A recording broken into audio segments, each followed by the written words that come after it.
Hi అందరికీ. So మీకు ఇంతకుముందు చెప్పినట్టుగా మా పొలంలో మేము ఇప్పుడు వాటర్ పైప్ లైన్ అనేది వేసిన తర్వాత కొంచెం ఇంకా 4-5 మళ్ళను పెంచుకున్నాము.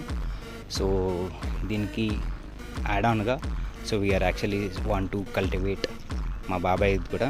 So I'm showing you gonna show you ఎలా ఉంటుంది ఏందనేది. ఇక ఇదంతా కూడా మేము దీన్ని కల్టివేషన్ స్టార్ట్ చేసాము. సో ఇక్కడ వరకు ఉంది. సో ఆఫ్టర్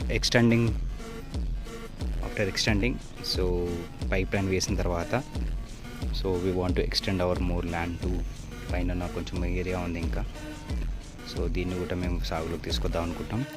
దాంతోపాటుగా అదనంగా సో ఈ పైప్ లైన్ ద్వారా so in the morning only మేము దీని పైప్ లైన్ అని వేసాము, పైన. సో ఈ పక్కన అది మా బాబాయ్ పొలం. సో చాలా రోజులుగా అది సాగులో లేదు. So with this pipeline so మేము మళ్ళీ దీన్ని సాగు కోసం you can see my dad water line వేసాము. సో వాటర్ ఫ్లో స్టార్ట్ అయింది. సో ఒక లైన్ చేసాము. ఈ కొంచెం వాటర్ అనేది మళ్ళీ మా బాబాయ్ పొలానికి వెళ్తున్నాయి.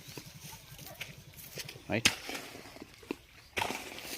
సో దట్స్ హౌ అగైన్ మా బాబాయ్ పొలం కూడా ఆల్మోస్ట్ సేమ్ ఈక్వలెంట్గా ఉంటుంది.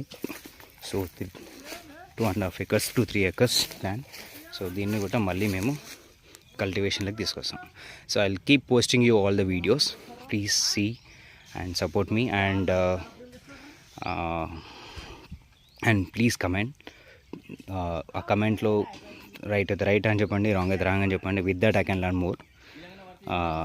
Please watch it and stay tune. And you can see పక్కన ఉన్న మా బ్రదర్, తన పక్కన షెడ్ వేసుకున్న ల్యాండ్ తంది. సో అది కూడా అన్నీ కూడా I will be showing you. So ఇలా ఉన్న ఫామ్ ల్యాండ్ ఇప్పుడు ఇంకెలా జరుగుతుందో let's see. So January 1st so we started. So చూద్దాం. సో ఇంత ల్యాండ్ అనేది మళ్ళీ మేము కల్టివేషన్ తీసుకుంటాం అనుకుంటున్నాం. So with the god blessings nature సహకారంతో వాంట్ టు బ్రింగ్ అగైన్ ఇంట్లో గ్రో పంటలు పండిద్దాం అనుకుంటున్నాం. సో లెట్స్ సీ క్యా హోతా హై. Okay. So stay tune and if anything is there please comment so that I can అదే మాకు గైడెన్స్గా పనిచేస్తుంది. నాకు ఆ గైడెన్స్ ద్వారానే ఇంకా చేస్తాను. And okay, thank you all.